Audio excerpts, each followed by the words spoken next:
À ce sujet, je tiens à préciser que nous allons consacrer nos travaux à la constitution de commissions spéciales chargées de vérifier le pouvoir des élus du peuple issus des élections du 20 décembre 2023 en vue de la validation de leur pouvoir par l'Assemblée nationale. Bien sûr, sous réserve de la publication des résultats définitifs par la Cour constitutionnelle.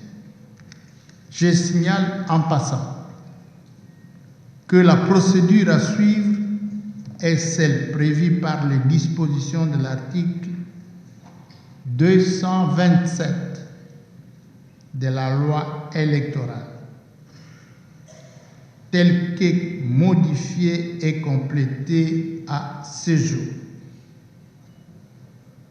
Cet article dispose ce qui suit.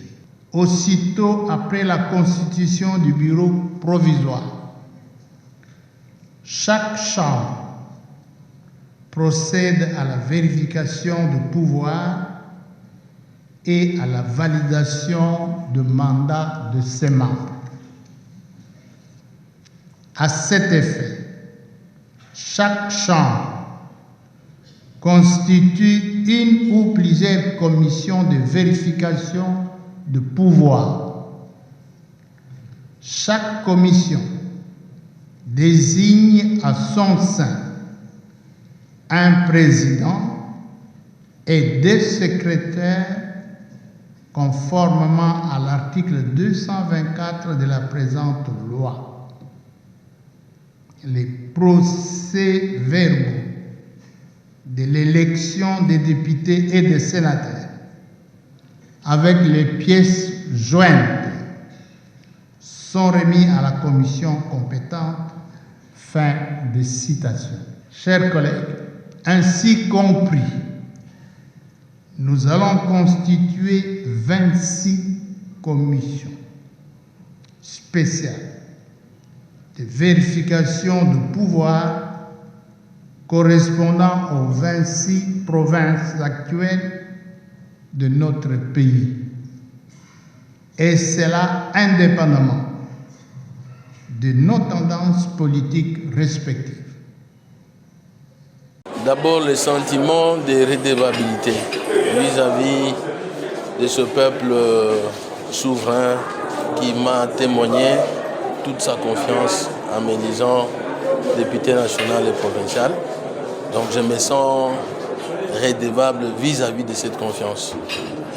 Je vais donc dire merci à notre peuple qui nous l'a témoigné. Je dis infiniment merci et c'est là du fond de mon cœur.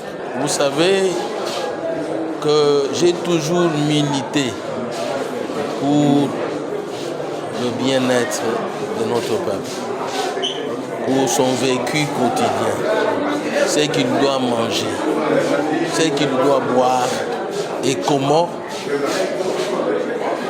faire fonctionner ses petites et moyennes entreprises, de PME. Nous sommes une province enclavée, nous, Kasaï Oriental. Nous avons besoin de la route pour être approvisionnés et pour évacuer notre production. Et donc, le combat que j'ai engagé depuis dans la législature passée, auquel je n'ai pas eu de suite, le combat de l'AMIBA, j'y reviens. Pour qu'au début de ce mandat, n'est-ce pas, que l'AMIBA se relance. La situation de l'assassin doit être clarifiée, de la commercialisation de sa marchandise. Le peuple a besoin de manger. Plus question de la carence de maïs chez nous. L'électricité pour tous, pour favoriser les petites et moyennes entreprises, afin de donner de la richesse à notre population. Ça va constituer mon combat au cours de cette législature. Nous espérons que le nouveau bureau définitif traitera les questions des propositions de loi avec diligence. Les propositions de loi, les initiatives des parlementaires ne vont pas pourrir dans les tiroirs des bureaux. Vous savez que j'ai 4 propositions de loi qui sont restées en souffrance, non traitées. Je ne sais pas, 5 ans environ.